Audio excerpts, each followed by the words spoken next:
Hey guys, tonight we're dimming the torches, lowering the tapestries and stepping into a cloister where sandals scuff on cold stones and nothing much happens after sunset. This is your cue to put down your phone, settle under your blanket, and let the medieval mood take over. We're about to wander into the weirdly gentle world of monks, specifically, the ones who counted sheep before they counted prayers. Yes, literally. Because, believe it or not, some monks in medieval Europe spent a lot of time not in holy ecstasy, but in something much closer to, well, sheer boredom. And from boredom comes creativity, or at least very inventive ways to pass the time. So tonight's story is not about sword fights or fiery sermons. It's about wool, prayers, sleepy routines, and the kind of quiet drama you'd only notice if you've been living on boiled turnips for 20 years. Let's start with the setting. Imagine you're in a monastery somewhere in northern France. The year is maybe 1120, give or take. The air smells like damp stone, old wax, and sheep, because sheep are everywhere. They graze the monastery's fields. They produce the wool for the monks' habits. They're a kind of four-legged currency in a world where coins are in short supply. And they bleat constantly, which might sound pastoral and poetic, but after a while is just background noise you can't turn off. Now you might think monks were all about prayer, and yes, that's technically the main gig. But monasteries in the Middle Ages were also like proto-business parks. They owned farmland, vineyards, fish ponds, mills, and yes, flocks of sheep. When you're a monk at the bottom of the hierarchy, your life is less about illuminated manuscripts and more about trudging through mud in sandals, keeping track of livestock, and trying not to lose count. Because losing a sheep in medieval Europe could be an actual spiritual crisis, or at least an economic one. Let's float over to another royal disaster, well, monastic disaster, and meet Brother Etienne. Not a famous man, no surviving portrait, just a tired monk at Saint Benoit-sur-Loire in the early 1100s, whose job was to keep a tally of the abbey's sheep. He probably started his day at about 2 in the morning, dragged himself to matins, then headed out to the fields. The rule of Saint Benedict said monks should live by the work of their hands. But Benedict did not specify what to do if your hands are full of sheep. Brother Etienne, like many in his position, developed a mental system for counting sheep, not unlike the one modern insomniacs use to fall asleep. Only his version was less, "I'm drifting off," and more, "I need to ensure Abbot Guillaume doesn't yell at me for misplacing a U." It's entirely possible this monk's nightly prayer life was interspersed with mental bleeding. The idea of counting sheep as a sleep aid actually has deep roots. Classical writers mention shepherds counting animals to relax their minds. By the medieval period, monasteries across Europe kept large flocks, especially in England and Normandy. The famous Cistercian order, think white robes, serious vibes, became wool barons of the 12th and 13th centuries. Their abbeys like Fountains and Revolks in England were essentially wool factories, supplying cloth to Italy. Behind that economic engine were dozens of anonymous lay brothers and monks, trudging about, tallying sheep. It's weirdly soothing to imagine this. A dim dormitory, a monk lying on his straw mattress, the cold seeping in, silently repeating numbers in his head. 1, 2, 3, maybe thinking about whether he closed the pen, maybe thinking about the morning psalms, maybe both. In a sense, they were living the metaphor we use to fight insomnia. Only for them, it wasn't a metaphor. Of course, not all monks were stuck on sheep duty. Some were in the scriptorium copying texts, others in the kitchen brewing beer. Some even ran schools. But for those assigned to the pastoral economy, daily life blurred into a quiet routine. Bells, prayers, work, brief meals, and more work. Monks didn't have much personal freedom, but they did develop some odd little coping mechanisms. Counting sheep was just one. Another was quietly nomming the sheep after biblical figures or saints. Not officially allowed, but tolerated, as long as you didn't get weird about it. Let's glide over to England, to a Cistercian abbey in Yorkshire around 1190. The monks here, clad in their undyed wool habits, look like living ghosts in the morning fog. They have hundreds of sheep grazing on the moors.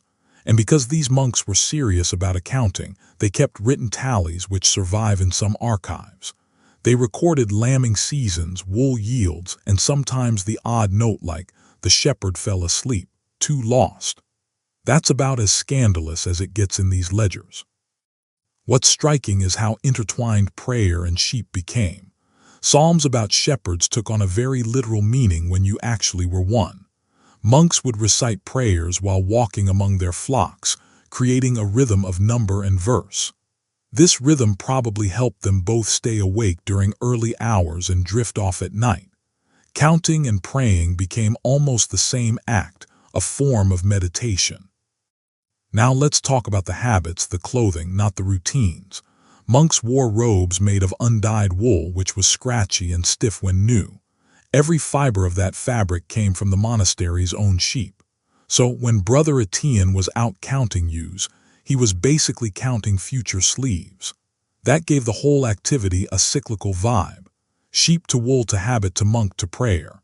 Very on brand for medieval spirituality, which loved cycles. But here, where it gets a bit absurd, some abbeys became so rich from wool that their monks were accused of hypocrisy. Cistercians in particular started as an austere reform movement. Simple lives, simple clothes, no frills. Yet by the late 12th century, their wool exports made them one of the most powerful economic forces in Europe. Picture a monk mumbling about poverty while managing 1,000 sheep and a lucrative trade deal with Italian merchants. Because why not double down on irony? Still, for the rank and file monk, life stayed monotonous. Most never left the abbey grounds. They ate 2 meals a day, mostly vegetables and bread. Meat was rare unless you were sick. Silence was the rule, though whispered jokes happened, like nicknaming a particularly troublesome ram Saint Bernard or calling a lazy shepherd Brother Sloth. Tiny rebellions in a life of obedience. As night fell, the dormitory was cold and dark, and everyone slept in their robes. The monk's mind would wander, maybe to the sheep, maybe to the psalms. In a world without artificial light, bedtime came early. And that's where the counting started. Not to fight insomnia as much as to manage anxiety. Did I forget something? Did the flock get locked up? Did the abbot notice me dozing off during vespers? Numbers, repeated softly, could soothe those worries. Let's drift south to Italy, to a Benedictine abbey in Tuscany around 1080. Here, olive groves share the landscape with small sheep pastures. Fewer animals than in England, but still the same principle. Young novices, barely teenagers, are assigned to watch over them. They chant Latin prayers under their breath, partly from devotion, partly because it scares off wolves. The sound of human voices was believed to keep predators at bay. Another overlap of practical and spiritual life. The theme here is rhythm. Medieval monastic life was essentially a giant, centuries-long experiment in living by rhythm. Bells every few hours, seasons dictating work, counting dictating tasks, prayer dictating thought. Even sleep was part of that cycle. Counting sheep fit naturally into it, a bridge between work and rest. We also shouldn't overlook the medical angle. Monks were the era's healthcare providers. They noticed patterns of sleep and anxiety in their communities. Some herbal manuals from the period recommend remedies for restless night thoughts, like warm wine with herbs or reciting certain psalms slowly. Counting sheep wasn't written as a prescription, but the idea of repetitive prayer or imagery was. The rosary in its early form functioned similarly, repetitive, rhythmic, designed to calm the mind. By the way, when we say monks here, we're mostly talking about male religious communities. But nunneries also had sheep, and the sisters also worked with them. Records from Fontevraud Abbey in France mention women overseeing flocks. We can safely assume the counting habit crossed gender lines, because wool does not discriminate. Let's hover for a moment on the economics again. A good sheep could produce enough wool for several yards of cloth. Multiply that by hundreds and you've got an abbey's yearly income. Losing even a few animals to disease or predators hurt. So the pressure on the shepherd monks was real. Counting wasn't a whimsical pastime. It was accounting, insurance, and prayer rolled into one. And yet, despite all this pressure, the vibe stayed slow. Medieval time moved differently. Days stretched long without digital clocks. Work and prayer blurred. The mind drifted. Counting sheep became not just a necessity but a habit of thought. That's probably why the image stuck in European culture long after monasteries declined. So as you're lying there now, maybe already feeling your eyelids heavy, think of Brother Etienne or some nameless monk in Yorkshire. He's out there in the fog, robe swishing against dewy grass, muttering numbers under his breath. He's not trying to fall asleep, but he's laying down the mental path that would become our bedtime cliché. We'll keep drifting through their world in the next part. More monks, more sheep, and the small, strangely comforting routines that stitch the Middle Ages together. For now, just imagine the distant sound of bells, the faint smell of wool, and the slow count of 1, 2, 3, fading into the dark. So we're still wandering through the cloisters, still in that stone-walled twilight where everything smells faintly of wax and lanolin. If you've nodded off since part 1, welcome back. If not, just settle in. Tonight we're lingering a little longer with our monastic friends because their bedtime routines and their relationship with sheep go on and on. Let's drift now to another abbey, this time in the Pyrenees around 1150. High mountains, thin air, and endless grassy slopes. Sheep bells jingling faintly like wind chimes. Here, the monk's main task isn't illuminated manuscripts or choir practice. It's making sure the abbey's wool trade survives winter. Imagine trudging up a cold hillside in a hooded robe, your fingers numb, a ledger tucked under your arm, and a flock of sheep spreading out like spilled rice. Brother Martin, an older monk with a permanent squint, keeps the numbers. He's the kind of person who has counted so many sheep he could probably tally them blindfolded. His ledger is a wax tablet because parchment is too valuable for daily tallies. He scratches numbers into the wax with a stylus, wipes them clean, starts again the next day. This is accounting before Excel, before calculators, just a tired man with a stick trying to keep track. As the sun dips, Brother Martin trudges back to the abbey. Bells toll for vespers. Inside the choir, monks chant in Latin. Their voices echo off the stone. Outside, the sheep settle for the night, the last light turning their wool a soft gold. The rhythm of the chant almost matches the rhythm of counting. It's not hard to imagine Martin half asleep, merging his numbers with the Psalms. 123 use Kyrie a lesson, 124 use a spiritual spreadsheet sung aloud. We tend to romanticize monks as serene mystics, but daily life in a monastery could be a grind. Up at 2 a.m. for matins, little sleep, constant work. Counting sheep might actually have been one of the calmer tasks. Compare it to hauling stones, chopping wood, or dealing with pilgrims. At least sheep don't argue, usually. Let's glide over to Fountains Abbey in northern England around 1230, one of the great Cistercian powerhouses. Their sheep herds were massive. Historians estimate thousands of animals grazing across the Yorkshire hills. Lay brothers, a sort of auxiliary monk, handled most of the outdoor labor, including sheep management. They weren't ordained, but they still lived under the rule of Saint Benedict, meaning the same hours of prayer and silence. Imagine trying to wrangle 800 sheep without being able to yell. All you've got is hand signals, soft claps, and muttered prayers. These lay brothers developed a whole body language for sheep herding. Subtle whistles, finger gestures, slow shuffles. In the foggy mornings, it must have looked like a strange, wordless dance. Monks in rough woolen robes, moving among flocks like ghosts, arms outstretched in slow arcs. Counting became not just mental but physical, scanning eyes, gesturing hands, and embodied math. We can picture the evenings too. After a day of silent herding, a lay brother sits on his cot. He has a wooden rosary. He recites prayers but also reviews numbers in his head. Did I mark the black U with the notch on her ear? Did we shear the right group? Counting and praying blur. By the time his head hits the straw pillow, the two rhythms are one. There's also the question of sleep. Medieval people didn't sleep like we do now, one long stretch at night. Many did segmented sleep, two shorter phases with a period of wakefulness in between. Monks with their early matins almost certainly did this. So between the first and second sleeps, a monk might wake up, pray, maybe mentally check off sheep. A 12th century insomnia break.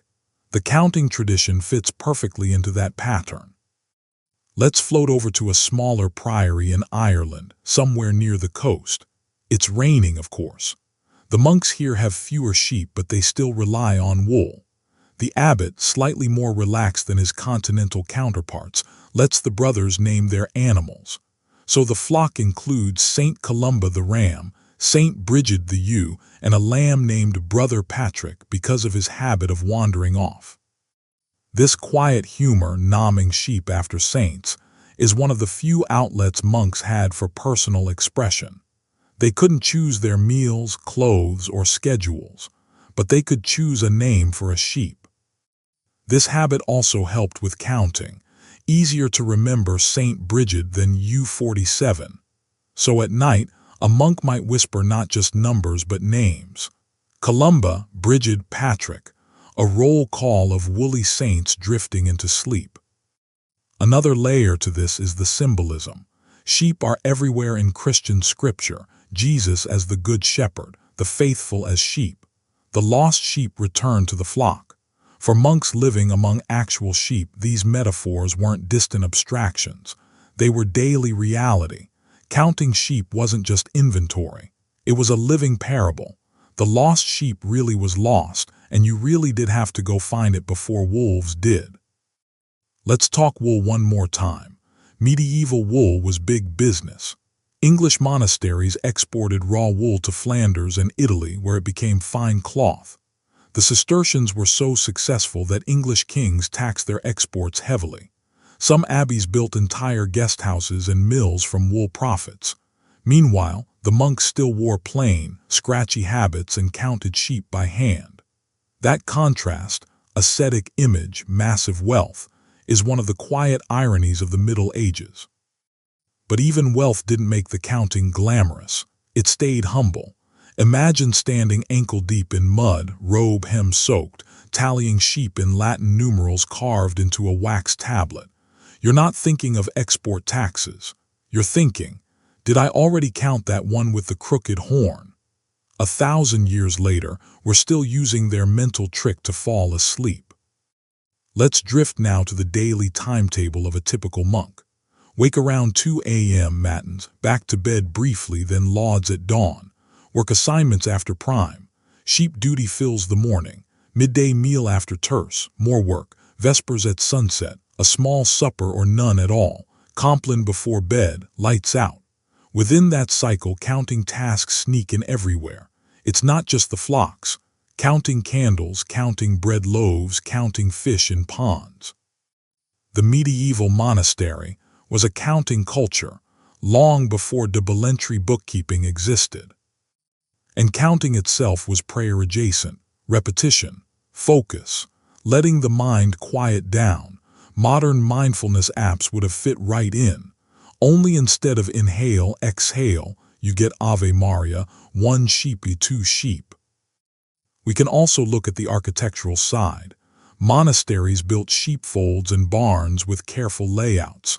Some had stone pens that funneled animals into narrow passages to make counting easier.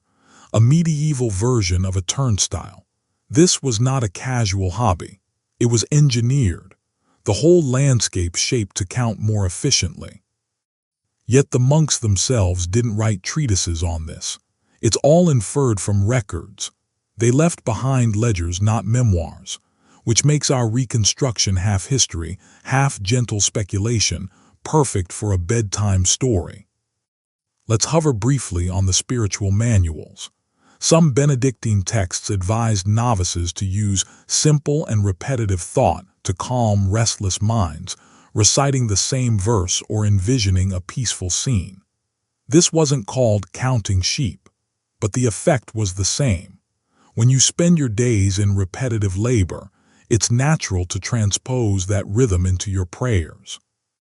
In some places, monks even carved little tally marks on the wood of their stalls. Scholars aren't sure if these were prayers, attendance records, or sheep counts. Could be all three. One more small hint of how counting seeped into everything. By now you're probably sensing a theme. Sheep as economy, sheep as metaphor, sheep as bedtime thought, and monks as the link, living slow, repetitive lives where work and prayer blend into one long murmur. Let's finish tonight's drift with an image from Spain around 1300. A monastery perched on a hill. Below, terraced fields and a broad sheepfold. Evening bells echo in the valley. A monk sits by a narrow window, wax tablet in hand, tallying numbers by the last light. Behind him, the chapel glows with candles. Outside, the flock settles under a sky gone indigo. He sets down his stylus, rubs his eyes, and whispers a psalm. The day folds into night like wool into cloth. He lies down on a thin mattress. He's been up since before dawn. His body aches. In the dark, he starts to review his day, the sheep, the names, the numbers. 1, 2, 3, did he miss one? Probably not. 4, 5, 6, the numbers become a prayer. The prayer becomes a hum. His breathing slows. Outside, the sheep shift and sigh in their pen. The monastery grows silent. And somewhere in that silence, you too can drift, counting alongside a medieval monk, watching sheep like small clouds across a dark hillside. Nothing urgent, nothing dramatic, just slow rhythm. The Middle Ages in their quietest form. In the next part, we'll keep gliding through their world, looking at how monastic sleep patterns, prayer beads, and the economics of wool shaped 1,000 years of European nightlife. But for now, imagine the bells fatting, the sheep settling, and the count stretching on, soft as wool. We're still in the monastery tonight, still walking those stone corridors, still hearing the faint echo of bells that mark hours most of us have never even named. You're lying there in the dim light, maybe under a blanket, and we're lying here with a few dozen monks who are probably thinking about sheep more than scripture. Let's keep floating through their world. Let's start with their sleep patterns because that's our theme tonight. Medieval monks didn't just have one block of sleep. Their schedule cut the night into pieces. Up at 2 a.m. for matins. Back to bed at maybe 3:30. Up again for lauds at dawn. And because they went to bed so early, Compline at sundown, bed soon after, they ended up with a kind of built-in midnight intermission. Historians call this segmented sleep. Monks called it life. In that quiet middle period, monks were technically supposed to pray or meditate. But human minds wander, and if your daytime life revolves around sheep, you might find your midnight thoughts grazing too. This is probably where the tradition of counting to fall asleep gets some of its medieval reinforcement. A monk, half awake in the dark dormitory, whispering numbers, not because he's bored, but because it's as natural to him as breathing. Let's drift to Germany around 1220 to a Benedictine house tucked deep in a forest. Snow on the ground, roofs sagging under frost. The only warm places are the kitchen and the sheep barn. Brother Conrad, tall, thin, and perpetually tired, is assigned to night watch over the flock. Wolves are a real threat here, and so is theft. Conrad walks a slow circuit of the pens, lantern in hand, steam rising from his breath. He counts the sheep because that's literally his job tonight, a living security camera. By morning, he's exhausted. He sits through matins with half-closed eyes. Back in his cell afterward, he tries to get another hour of sleep. And how does he drift off? By doing exactly what he's been doing all night, counting sheep. Except this time there's no lantern, no frost, no predators, just numbers. 1, 2, 3. The sound of the sheep has become a lullaby. Let's slide over to southern France about 1180 to a Carthusian charter house. Carthusians were the hardcore introverts of the monastic world. Silence wasn't just a rule, it was an identity. Each monk had his own tiny cell with a garden. They gathered for prayers only a few times a day. Most of the time they were alone, but even Carthusians kept animals. A few sheep per cell, maybe. Enough for wool.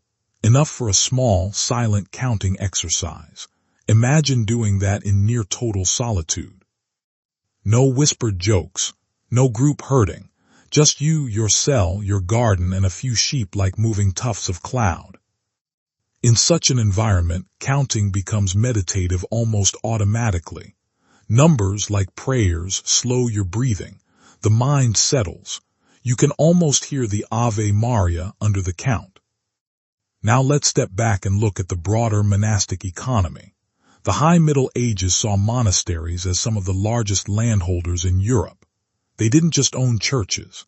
They owned watermills, vineyards, saltworks, fisheries, and, crucially for our story, flocks of sheep. In England, the wool trade was practically a monastic monopoly for centuries. Abbeys like Rievaulx and Fountains exported wool on a scale that rivaled secular landlords. But while the abbots negotiated prices with Italian merchants, the rank-and-file brothers still trudged through fields. The slow grind of counting stayed the same. And yet this grind created stability. Monks didn't deal with the chaos of city life. Their days were structured, their work predictable. Counting sheep fit perfectly into this world, simple, repetitive, almost soothing. And when night came, the same pattern helped them slip into sleep. Let's drift to Scotland around 1250. The Cistercians at Melrose Abbey have a reputation for their wool. The landscape is rolling, green, and wet. Sheep graze on hillsides dotted with thistles. A novice named Andrew is assigned to watch the lambs during the spring. He's barely 16, barely literate, but he's good with numbers. He develops his own system of pebbles in a pouch, 1 pebble per 10 sheep. He counts them in batches, sliding stones from one hand to the other. At night back in the dormitory, he runs his fingers over the same pebbles in his pocket, counting silently until sleep comes. This small tactile habit, pebbles, numbers, rhythm, might be the earliest form of a fidget toy, only in wool duty form. Notice how these habits cross from day to night. The same motions and thoughts that structure the workday bleed into the bedtime routine. Counting sheep in your head is essentially a monk's day job echoing into his pillow. It's not a gimmick, it's muscle memory. Let's glance at the architecture of the dormitories. Most monasteries had a common dormitory rather than individual rooms, especially in the early period. Long, low rooms with rows of straw mattresses, maybe divided by wooden screens. Everyone slept in their habits for warmth. Candles or lamps were rare, a small flame at one end of the room, if any. The darkness was thick. In that darkness, dozens of monks breathing, snoring, shifting. Counting sheep silently was a private act, hidden under the communal hush. Another layer, monks and health. They were the main keepers of herbal knowledge. For sleeplessness, they recommended things like warm milk, sound familiar, infusions of poppy or valerian, or reading psalms aloud. The idea of repetitive prayer as a sedative was explicit. Counting sheep may have been a secular echo of this, no theology needed, just numbers. Let's drift now to a nunnery in Flanders around 1270. The sisters here are textile experts. They spin and weave the monastery's wool into fine cloth. Sheep are still outside, but their focus is inside, looms, dyes, patterns. Even so, the rhythm of weaving is its own counting exercise. Threads on a loom, passes of a shuttle, rows of stitches. A nun at night might count threads instead of sheep, but the principle is the same. Repetition, order, calm. We often talk about medieval spirituality as dramatic, visions, saints, pilgrimages. But for most monastics, spirituality was quiet repetition. Psalms, tasks, bells, counting. The drama was in the slow persistence, not in the spectacle. Let's float now to Italy, early 14th century, to the Camaldolese monks. They combined eremitic and communal life, part hermit, part community. They emphasized meditation, silence, and manual labor. Sheep duty here meant solitary walks through Tuscan hills, chanting under your breath. The counting became less about inventory and more about aligning breath with step, a kind of medieval walking meditation. By the time you're picturing this, a hooded monk strolling through a field, counting softly, you're basically picturing the origin of our modern sleep cliché. This is where the mental template was laid, not in some modern self-help book, but in centuries of actual counting done by actual people, day after day, night after night. Let's also take a moment to note the physicality of wool. Undyed, greasy, smelling of lanolin. Habits were heavy and scratchy when wet. Monks spent hours carding, spinning, weaving. By bedtime, the smell of sheep oil probably clung to everything. When we imagine a monk lying down at night counting sheep, it's not just mental imagery, it's olfactory. He literally smells what he's counting. And yet, despite the discomfort, the vibe stayed calm. Medieval people had a different relationship to time, noise, and boredom. There was no rush, no phones, no artificial light, just the rhythm of bells and seasons. Counting sheep at night wasn't an exotic trick. It was just life continuing under a blanket. Let's return to Brother Etienne from part 1, or someone like him. Years pass. He's still at the monastery, still counting sheep. His hair's gone gray under the hood. He knows the flocks like family. He could tell you which ewe has a temper, which lamb wanders. At night, he barely even thinks, the numbers count themselves. This is how habits become automatic.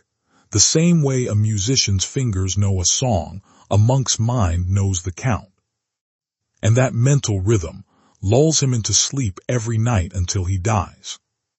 We can also think about why counting works for sleep. Modern science says repetitive, low-stimulation tasks can calm the mind's default mode network, slowing intrusive thoughts. Medieval monks didn't know that language, but they knew the effect. Numbers plus prayer equals calm. Calm equals sleep. As we near the end of this part, let's paint one last picture. A monastery on a rainy night, anywhere in Europe between 1100 and 1300. Sheep pens dark and quiet. Dormitory lined with sleeping figures in rough robes. Somewhere, a monk awake, staring at the ceiling beams, whispering numbers. 1, 2, 3. The sound of rain blends with the sound of distant bells. His breathing slows. The centuries roll over him like a blanket. And eventually, sleep comes, as it probably will for you. In the next part, we'll float into the world of prayer beads, repetitive chants, and how monastic counting spilled into wider medieval culture, from markets to lullabies. But for now, imagine the lanterns dimming, the sheep still, the numbers soft and endless. We're still here in the hush of the Middle Ages. The torches are low, the dormitories are quiet, and the sheep are more or less where they're supposed to be. We've been floating alongside monks for 3 whole parts now, and we're not done yet.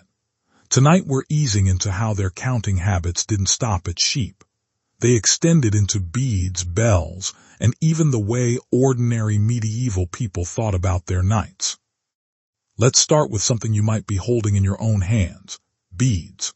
The rosary as we know it wasn't formally standardized until later in the Middle Ages, but its early forms, strings of knots or beads used to count prayers, were common in monasteries.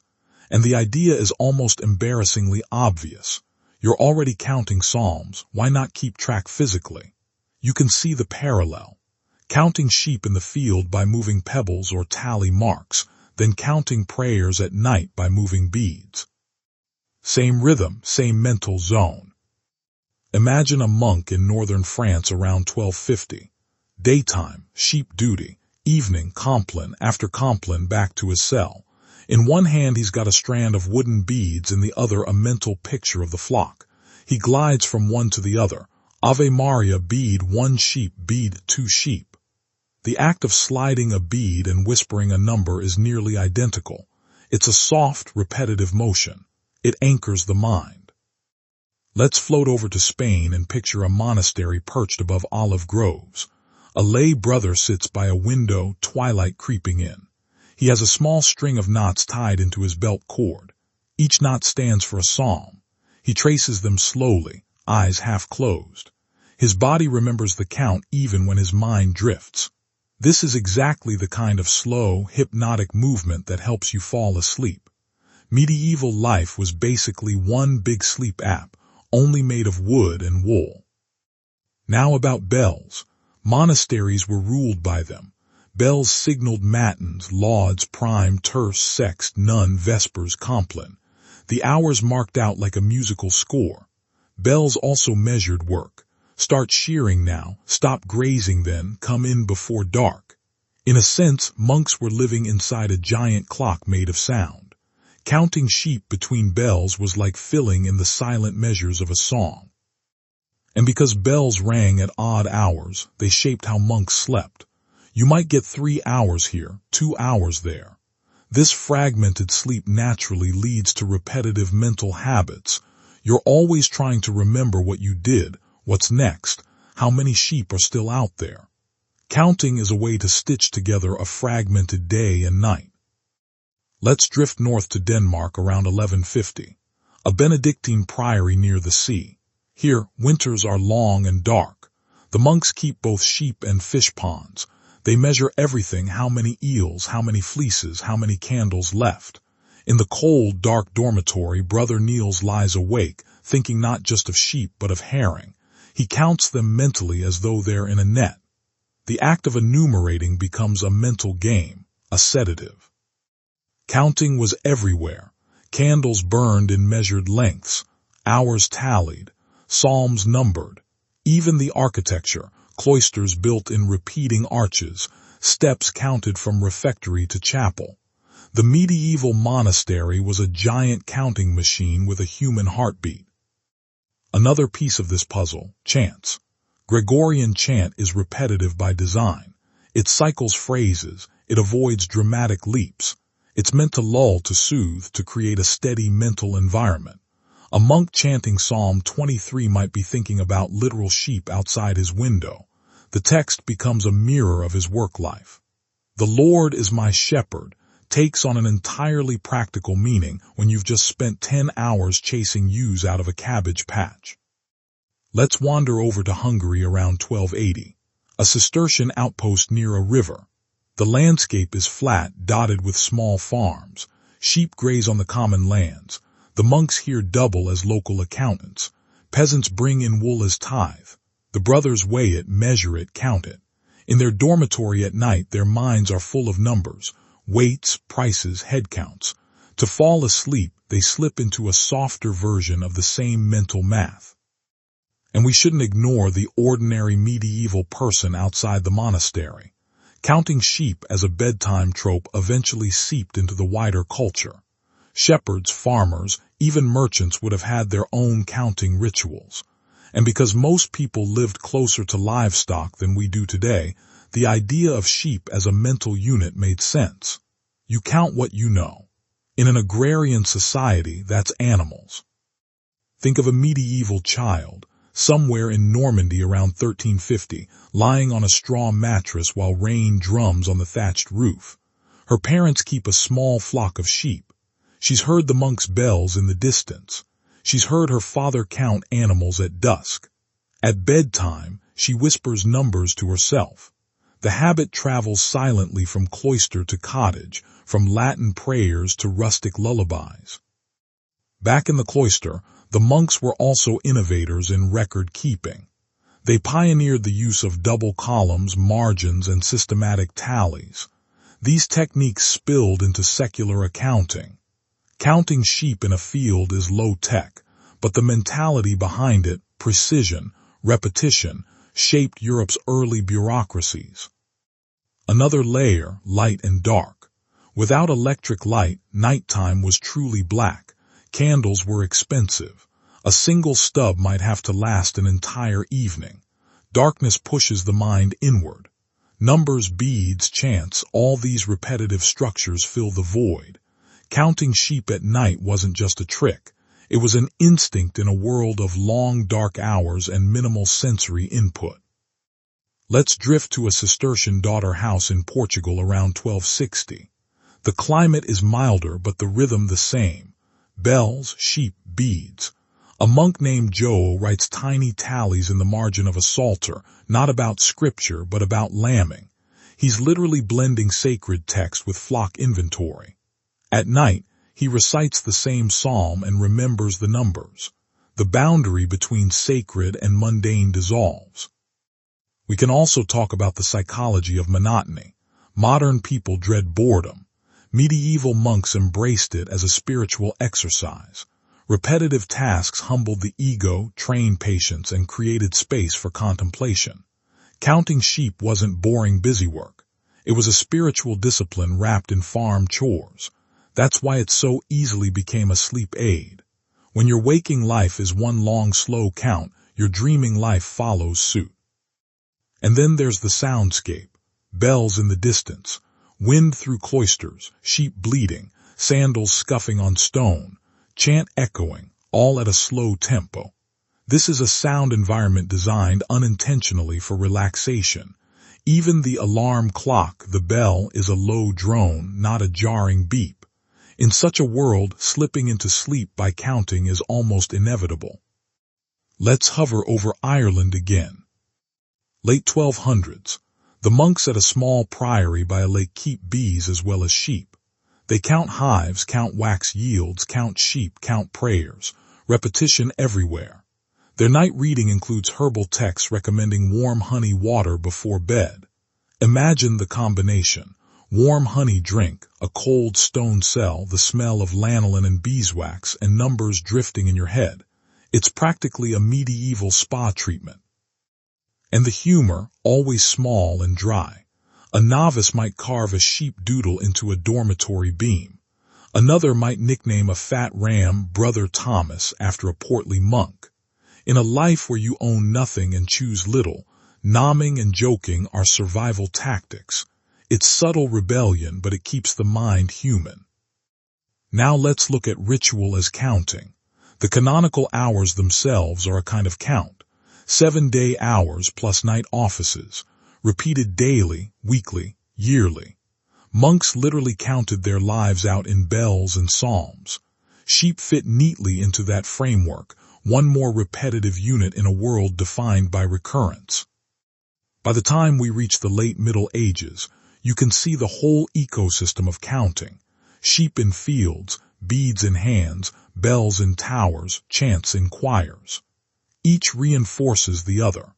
The monastic life is a long, slow, coordinated count designed to dissolve the self into rhythm.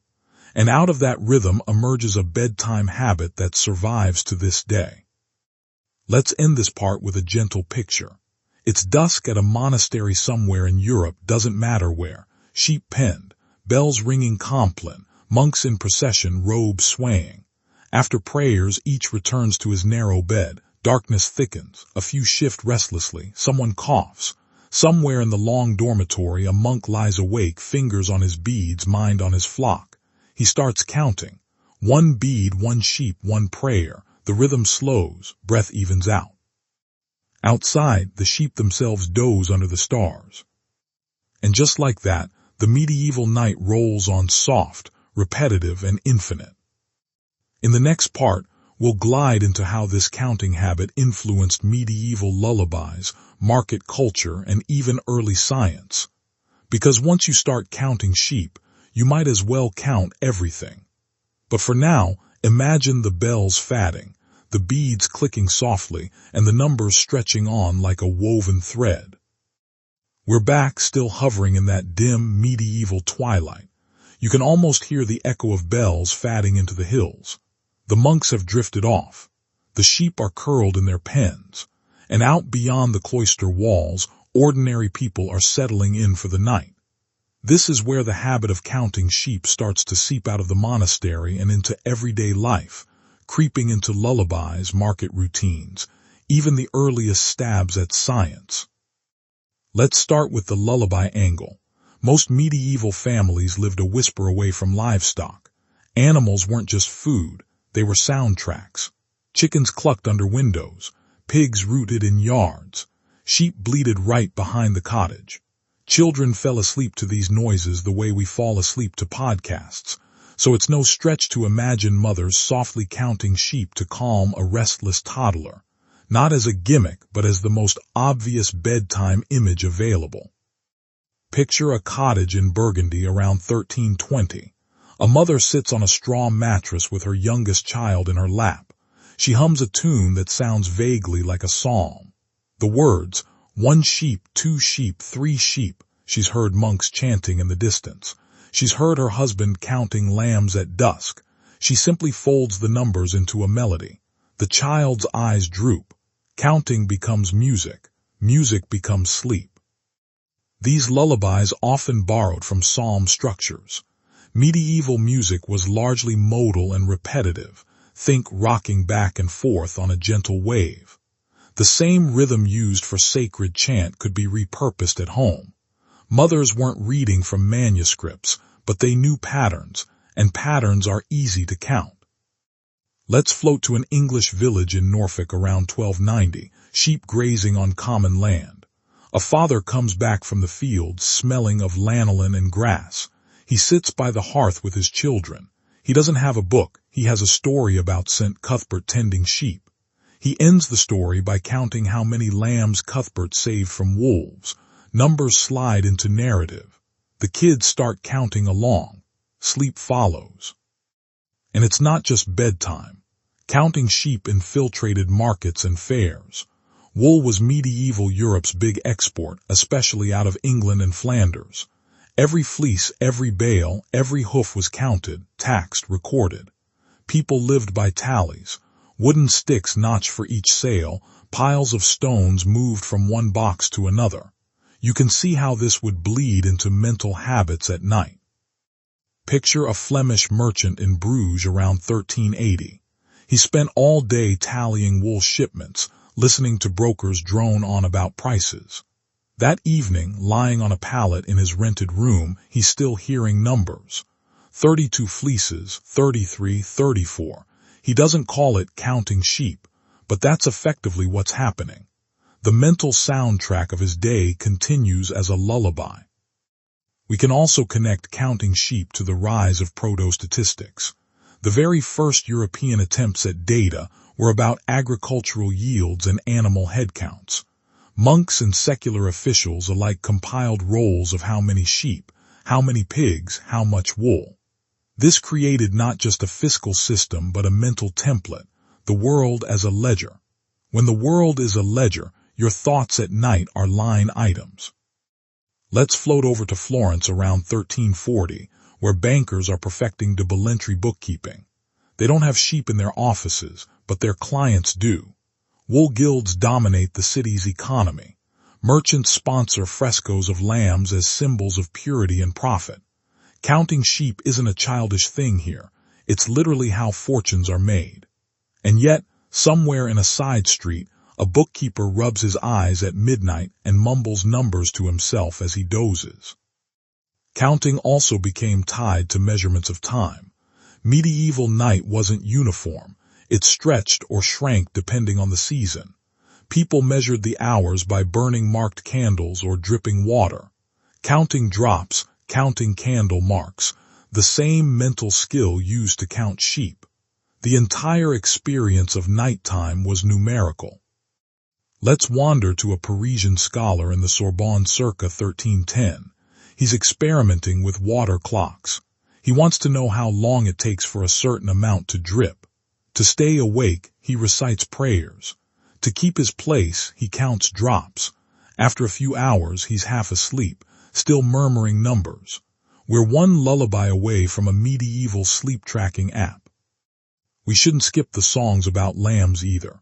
Agnus Dei, Lamb of God, echoed through every mass. Children learned it as a refrain. Lambs weren't just dinner or commerce, they were icons. So when you're lying in bed thinking of lambs, you're also thinking of Christ as the lamb, of innocence, of sacrifice, of softness. This made sheep an emotionally safe mental image. Counting wolves would not have the same effect. and the habit reached hospital wards and almshouses. Medieval medicine was mostly humoral theory and prayers, but nurses knew that calming repetition helped the sick. In some infirmaries, patients were encouraged to recite psalms or count beads at night. This was spiritual therapy, but also proto-cognitive behavioral therapy. Counting sheep is basically medieval CBT with a woolly mascot. Let's go to a convent in Saxony about 1375. The nuns care for travelers and orphans. At bedtime, they lead the children in a soft chant, Eins Schaf, Zwei Schaf, over and over in a sing-song voice. No drama, no excitement, just numbers sliding like beads on a string. You can see how the motif crosses languages and borders. Meanwhile, the monks themselves start writing little manuals about sleep and prayer. Not full self-help books, but rules of thumb. Avoid heavy food before Compline, keep your cell dark, recite psalms, count your beads. They don't say count sheep explicitly, but the framework is there. Repetition, enumeration, and soft imagery as a bridge to sleep. Let's not romanticize too much. Medieval life was hard, itchy, and often cold. Fleas, drafts, and communal dormitories weren't exactly a spa, but precisely because conditions were rough, mental tricks to fall asleep mattered. Counting sheep gave the mind something light to do while the body endured the straw and the chill. Another quirky detail. Medieval people loved marginal doodles in manuscripts, snails jousting knights, bunnies with swords, and yes, sheep doing odd things. A bored scribe in a scriptorium might draw a line of tiny sheep in the margin next to Psalm 23. This is the visual version of counting, a little flock across the parchment. Even in books, sheep marched in a row like numbers on a page. Let's imagine an Oxford student in 1400, stuck copying texts late at night. He doodles sheep along the edge of his parchment while memorizing Latin conjugations. Later, lying on his narrow bed, he replays the doodles mentally. Sheep become not just a rural thing but a scholarly mascot. Counting them is like flipping through flashcards. This brings us to early science. Long before Galileo timed pendulums, medieval thinkers were already fascinated by repetition and cycles. Counting sheep fits into a bigger pattern of observing nature carefully, noting regularities, and using numbers to tame the unknown. Counting becomes a way of imposing order on a chaotic world, even if that world is just your own sleepless head. Let's picture a monastery garden in Bohemia around 1390. A monk experimenting with crop rotation also keeps bees and sheep. He notices patterns. How many lambs per ewe, how many days between shearing, how many bees per comb. He writes it all down. His notes look suspiciously like early data tables. He might not realize it, but his nightly sheep counts are the embryo of empirical science. And of course, humor never disappears. Farmers make jokes about monks counting sheep more than prayers. Children tease each other. You count sheep like a monk. These small cultural nods show that counting sheep was recognized as a distinct, somewhat funny behavior even back then. Let's glide back to the Iberian Peninsula, late 1300s. A shepherd's guild holds a feast. After a few cups of wine, someone jokes about the abbot who can't sleep without reciting lamb numbers. Everyone chuckles softly. The image of a holy man doing the most mundane thing, counting animals, is gently ridiculous, exactly the kind of humor that survives in bedtime stories. By the late Middle Ages, the practice spreads into literature. Shepherds appear in poems not just as rustic props but as counting, tending figures. In pastoral plays, characters mention flock numbers as casual dialogue. Counting sheep is so baked into the mental landscape that it becomes a poetic shorthand for tranquility and routine. Let's drift once more to a French manuscript illumination from 1410, a miniature of monks tending sheep under a gold sky. In the border, a line of little lambs, each numbered in tiny Gothic script. Art imitating life, imitating a bedtime trick. All this reinforces one point. Counting sheep wasn't invented as a bedtime gimmick in the modern era. It was an organic habit in a world where counting, prayer, and animals were everywhere. It just made sense. You already counted sheep during the day, why not at night too? You already counted beads during prayer, why not your flock as you drift off? And the soundscape remains central. As bells mark the hours, as chants echo off stone, as sheep shuffle in pens, the night feels measured, segmented, counted. Even silence has a rhythm. People slip into that rhythm and ride it into sleep. Let's end this part with another soft picture. A family cottage in late medieval Germany. The parents have come back from fields. The children are in bed. The air smells of wool and smoke. Outside, a faint bell from the abbey marks the hour. Inside, a mother hums a tune. Eins Schaf, zwei Schaf. The child's eyes flutter shut. The counting continues in her dreams. And somewhere nearby, a monk is also counting beads in the dark. The same numbers, the same rhythm, but in Latin. This unites the sacred and the ordinary, the cloister and the cottage, across Europe. When you zoom out, the Middle Ages look chaotic: wars, plagues, dynasties. But on the micro level, it's all repetition. Flocks, bells, beads, chants, lullabies. Counting sheep is just the most famous tip of a huge cultural iceberg of counting as comfort. Next time, we'll drift further into how the Renaissance picked up these medieval counting habits and turned them into scientific sleep theories, early clocks, and eventually the bedtime myths we know today. But for now, we leave the village as the stars rise, numbers floating like whispers across the fields.